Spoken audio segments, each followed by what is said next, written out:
Hey everyone, welcome back to the channel. Imagine walking into a room full of powerful people who believe they already know exactly who matters and who doesn't. Imagine being judged before you say a single word. Today's story is about a confident teenage girl who was laughed at for claiming an inheritance, and the exact moment the truth left an entire room speechless. If you enjoy powerful don't judge too soon stories like this, tap the like button. It really helps the channel reach more people. Drop a comment telling us where you're watching from, and if you're new here, make sure to subscribe and turn on notifications. We share stories like this every week. Now, let's get into it. It was a crisp autumn afternoon in October 2025 at the Grand Regency Hotel in downtown Manhattan. The hotel's private ballroom, normally used for high-level corporate gatherings, was sealed off from the public. Security stood at every entrance. Inside, soft classical music played while waiters moved quietly between tables carrying crystal glasses and silver trays. This was not a social event. It was the annual Harrington Family Trust announcement, a closed-door gathering where the final details of the late Reginald Harrington's estate would be formally revealed. Reginald Harrington had died 6 months earlier at the age of 82. He was a billionaire tech pioneer who had built a vast empire spanning software patents, venture capital, real estate, and private equity. His net worth at the time of his death was estimated at $4.7 billion. Despite his wealth, he was famously private. He had no publicly known spouse, no acknowledged children, and had spent decades avoiding media attention. Rumors about his inheritance had filled financial circles for months. Some believed the fortune would be split among distant relatives. Others were convinced it would all go to charities. A few investors quietly hoped they would benefit through special trust arrangements. Among those attendees was Victor Langford. Victor was 55 years old, a hedge fund manager with a personal net worth estimated at around $800 million. He had invested early in one of Harrington's software ventures and had dined with him on multiple occasions. Victor wore a tailored navy suit, a designer watch, and carried himself with the easy confidence of someone accustomed to being the smartest person in the room. As he sipped his drink, Victor spoke loudly to a small group of investors, joking about how complicated wills always were and hinting that he expected a favorable outcome for himself. He believed he belonged there. Then, the double doors at the back of the ballroom opened. A young girl stepped inside. She looked no older than 17. She was tall and composed, with natural hair styled neatly into long braids. She wore a simple black dress, elegant but understated, and carried a leather portfolio close to her side. There was nothing flashy about her appearance, but there was something unmistakable about her posture. She walked with calm purpose. Whispers moved through the room almost instantly. Who is she? Is she with someone? An assistant? An intern? Victor glanced over, his expression tightening with curiosity. He watched as the girl took a seat near the front, alone. The executor of the estate, Elena Ramirez, soon stepped onto the stage. Elena was a highly respected attorney known for handling sensitive, high-value cases. When she spoke, the room fell silent. "Thank you all for attending," she began. "Mr. Harrington's will and trust arrangements are unconventional. After extensive legal review, private investigations, and confirmed DNA verification, the estate has identified a sole primary heir."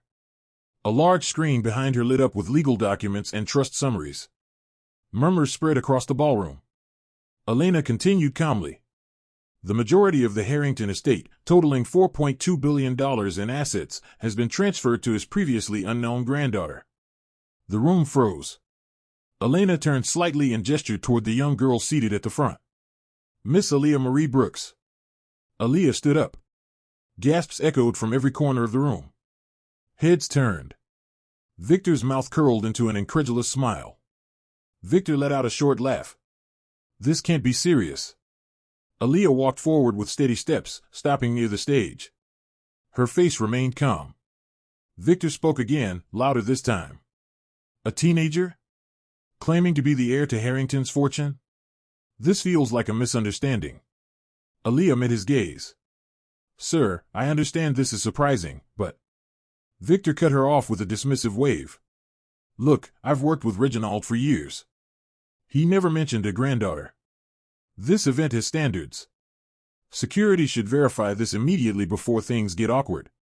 The room grew tense. Some people nodded subtly. Others avoided eye contact.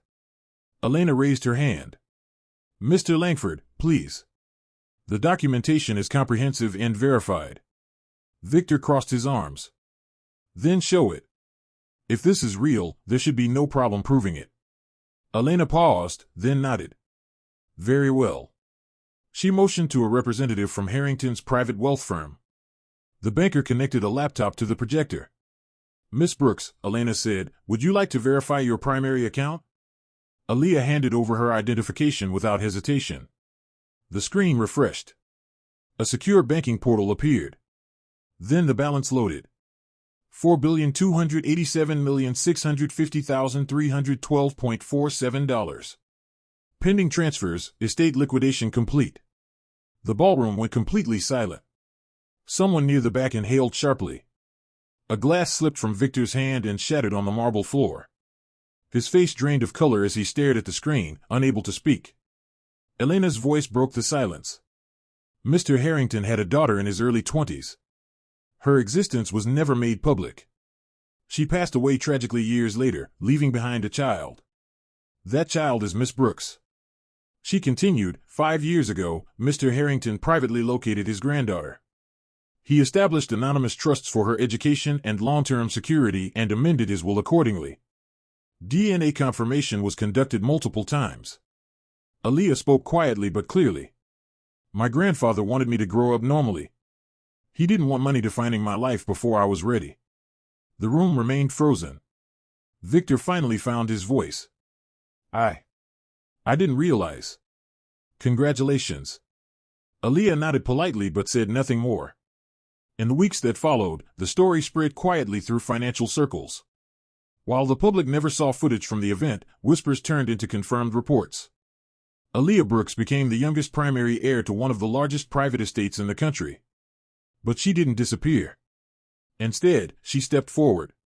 Her first major decision was to review every investment tied to the Harrington estate. Funds that underperformed or charged excessive fees were reevaluated. Victor Langford's hedge fund was among them. Within months, the estate divested completely. Victor lost access to the payout he had quietly expected. Several of his clients, unsettled by the rumors surrounding his behavior at the event, began withdrawing their funds. His reputation took a hit he couldn't repair. Aaliyah, meanwhile, established the Harrington Brooks Foundation. Its mission focused on providing scholarships, mentorship, and resources for underprivileged students, particularly young black girls pursuing education in STEM and the arts. She enrolled at Harvard based entirely on her academic achievements. She graduated early. Under her leadership, the estate grew through careful, ethical investments, eventually surpassing $6 billion. Victor's moment at the ballroom never fully disappeared. In finance circles, his name became shorthand for a costly mistake. A reminder that arrogance could undo years of success. In 2030, at a charity gala hosted by the foundation, Aaliyah addressed the audience. My grandfather taught me that wealth is responsibility, she said. And that humility matters more than appearances. Victor watched from afar. He never mocked anyone again. This story reminds us that you never truly know someone's worth by looking at them. Power doesn't always announce itself. And sometimes, the truth arrives quietly, right before it changes everything. What would you have done in that room? Let us know in the comments, and tell us where you're watching from. If this story moved you, share it. Like, subscribe, and turn on notifications. More powerful stories are coming. Thanks for watching, and remember, stay kind and stay wise.